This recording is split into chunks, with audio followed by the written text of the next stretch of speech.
نحمده ونصلي ونسلم على رسوله الكريم اما بعد اعوذ باللہ من الشیطان الرجیم بسم اللہ الرحمن الرحیم وخلقناکم ازواجا وجعلنا نومکم سباتا وجعلنا اللیل لباسا وجعلنا النہار معاشا۔ ہم نے پیدا کیا تم کو جوڑا جوڑا اور ہم نے بنایا تمہاری نیند کو سکون کا ذریعہ، اور ہم نے بنایا رات کو لباس، اور ہم نے بنایا دن کو معاش کا ذریعہ۔ اللہ تعالیٰ نے ان آیات مبارکہ میں اپنی قدرت کی نشانیاں بیان فرمائی ہیں، اپنی قدرت کے دلائل بیان فرمائے ہیں۔ عرض کیا تھا کہ اللہ تعالیٰ نے قیامت کو مختلف انداز میں مختلف دلائل کے ساتھ سمجھایا ہے۔ فرمایا وَخَلَقْنَاكُمْ أَزْوَاجًا، ہم نے تم کو پیدا کیا جوڑا جوڑا، اس سے مرد اور عورت کا جوڑا مراد ہے۔ ایک جگہ پر اللہ تعالیٰ نے فرمایا وَمِنْ آيَاتِهِ أَنْ خَلَقَكُمْ مِنْ أَنفُسِكُمْ أَزْوَاجًا، یہ اللہ کا احسان ہے کہ اللہ نے تمہاری جنس سے تمہاری بیوی کو بنایا ہے۔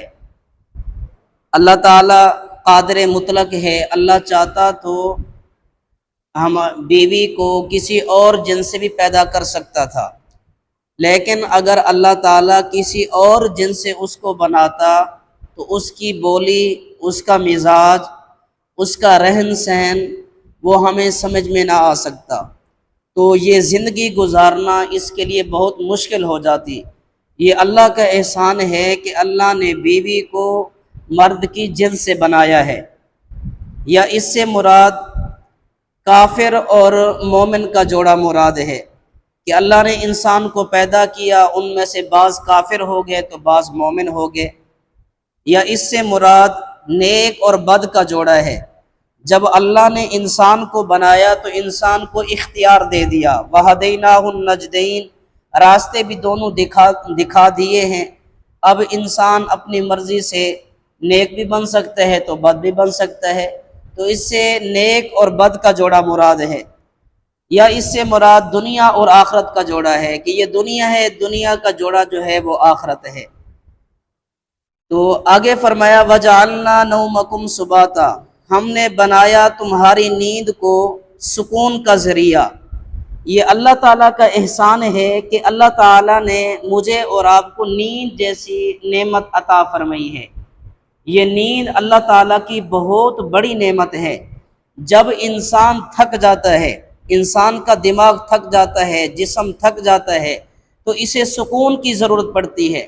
تو جب انسان دنیا کی مصروفیات سے الگ ہو کر چند گھنٹوں کے لیے آرام کرتا ہے تو اس کے جسم کو سکون مل جاتا ہے، پھر اس کا دماغ اور اس کا جو جسم ہے اس کے اندر وہ طاقت اور قوت پیدا ہو جاتی ہے کہ پھر وہ کام کر سکتا ہے۔ تو اللہ پاک نے یہ جو نیند ہے یہ اللہ تعالیٰ کی نعمت ہے۔ ہمیں نیند لانے کے لیے بٹن دبانے کی ضرورت نہیں ہے، ہمیں نیند لانے کے لیے اپنے دماغ کو بند کرنے کی ضرورت نہیں ہے، اللہ پاک خود عطا فرماتے ہیں۔ تو یہ نیند صرف ہماری طبی ضرورت نہیں بلکہ یہ اللہ تعالیٰ کی نعمت، اللہ تعالیٰ کی رحمت اور اللہ تعالیٰ کی نشانی بھی ہے۔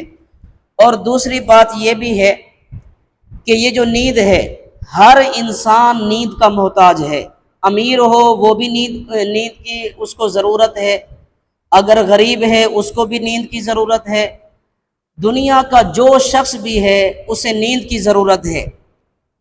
تو یہ نیند ہر انسان کی ضرورت ہے، تو اللہ پاک نے یہ نیند جیسی نعمت بھی عطا فرمائی ہے۔ یہ جو نیند ہے یہ مجھے اور آپ کو یہ پیغام دیتی ہے کہ انسان جتنا بھی طاقتور ہو لیکن وہ جب اس پر نیند کا غلبہ آتا ہے تو اس کی طاقت کچھ بھی کام نہیں کر سکتی۔ یہ نیند میں اللہ کا محتاج ہے، خود مختار نہیں ہے۔ تو یہ اللہ پاک نے مجھے اور آپ کو نیند جیسی نعمت عطا فرمائی ہے۔ فرمایا کہ ہم نے بنایا تمہاری نیند کو سبات۔ سبات کے کئی معنی ہیں۔ سبات کا معنی موت بھی ہے، سبات کا ایک معنی گہری نیند بھی ہے کہ جب انسان رات کو سوتا ہے، جب گہری نیند آئے گی تو اس کے جسم کو سکون اور راحت ملے گی۔ آگے فرمایا وَجَعَلْنَا اللَّيْلَ لِبَاسًا، ہم نے بنایا رات کو لباس۔ جس طرح لباس انسان کے جسم کو ڈھانپ لیتا ہے، اسی طرح یہ رات بھی اپنی تاریکی کے ذریعے پوری زمین کو جو ہے وہ ڈھانپ لیتی ہے۔ اور یہ جو رات ہے یہ اللہ تعالیٰ کی عظیم نعمت ہے۔ رات میں انسان ساری دنیا سے الگ ہو کر اللہ کے سامنے کھڑے ہو کر عبادت کر سکتا ہے، خالصتاً صرف اللہ کی ذات کے سامنے کھڑا ہو کر عبادت کر سکتا ہے۔ تو یہ رات صرف سونے کے لیے نہیں ہے، انسان اس میں نوافل کا اہتمام کرے، ذکر اذکار کرے، استغفار کرے۔ تو یہ جو رات ہے، رات کا ایک حصہ انسان کے جسم کے آرام کے لیے ہے، اور رات کا دوسرا حصہ وہ روح کے آرام کے لیے ہے کہ انسان اپنا تعلق خدا کے ساتھ بھی مضبوط رکھے۔ جس طرح لباس انسان کے سب سے زیادہ قریب ہوتا ہے، اسی طرح اللہ کی ذات بھی انسان کے سب سے زیادہ قریب ہے۔ تو انسان کو چاہیے کہ رات کو بہت قیمتی بنائے، اللہ کے ساتھ تعلق کو مضبوط کرے۔ آگے فرمایا وَجَعَلْنَا النَّهَارَ مَعَاشًا، ہم نے بنایا دن کو روزی کمانے کا ذریعہ۔ اللہ نے یہاں دنیا میں ہمیں بھیجا ہے تو یہاں اللہ پاک نے تقسیم فرمائی ہے کہ رات اور دن بنائے ہیں۔ رات میں انسان آرام کرتا ہے تو دن کو روزی تلاش کرتا ہے۔ تو جس طرح یہ جانور ہوتے ہیں وہ رات کو آرام کرتے ہیں اور دن کو اپنی روزی تلاش کرتے ہیں، کھاتے اور پیتے ہیں، تو انسان بھی رات کو سکون حاصل کرتا ہے اور دن کو اپنی روزی تلاش کرتا ہے۔ اور یہاں یہ بات بھی اچھی طرح سے ذہن نشین فرما لیں کہ رزق تلاش کرنا، محنت مزدوری کرنا، تجارت کرنا، دکانداری کرنا، کاروبار کرنا یہ شریعت کے خلاف نہیں ہے۔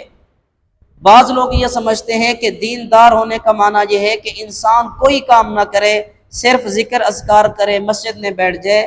انسان کی پیدائش کا مقصد صرف یہ نہیں ہے، انسان کی پیدائش کا مقصد عبادت ہے، لیکن یہاں جب انسان نے دنیا میں رہنا ہے تو اس نے اپنی روزی بھی تلاش کرنی ہے، اپنا رزق تلاش کرنا ہے، اللہ نے اس کو بکھیر دیا ہے۔ تو یہاں ہم دنیا میں آئے ہیں، صرف ہم نے محنت نہیں کرنی بلکہ اپنے جسم کو راحت بھی دینی ہے، رات کو ہم نے عبادت بھی کرنی ہے، دن کو اپنی ضروریات زندگی کا سامان بھی تلاش کرنا ہے۔ تو یہ اللہ تعالیٰ نے بڑی خوبصورت ترتیب بیان فرمائی ہے کہ نیند وہ آرام کے لیے ہے، رات یہ سکون اور راحت کے لیے ہے، اللہ تعالیٰ کی نعمت ہے، اور دن جو ہے وہ کمانے کے لیے ہے۔ تو انسان کو چاہیے کہ رات کو اللہ کی عبادت کرے، دن کو اپنی روزی تلاش کرے، رزق حلال کے جو اسباب ہیں ان کو اختیار کرے۔ اللہ تعالیٰ سے دعا ہے اللہ تعالیٰ ہم سب کو قرآن شریف سمجھنے کی توفیق نصیب فرمائے، قرآن و سنت کے مطابق اپنی زندگی گزارنے کی توفیق نصیب فرمائے۔ وآخر دعوانا الحمد للہ رب العالمین۔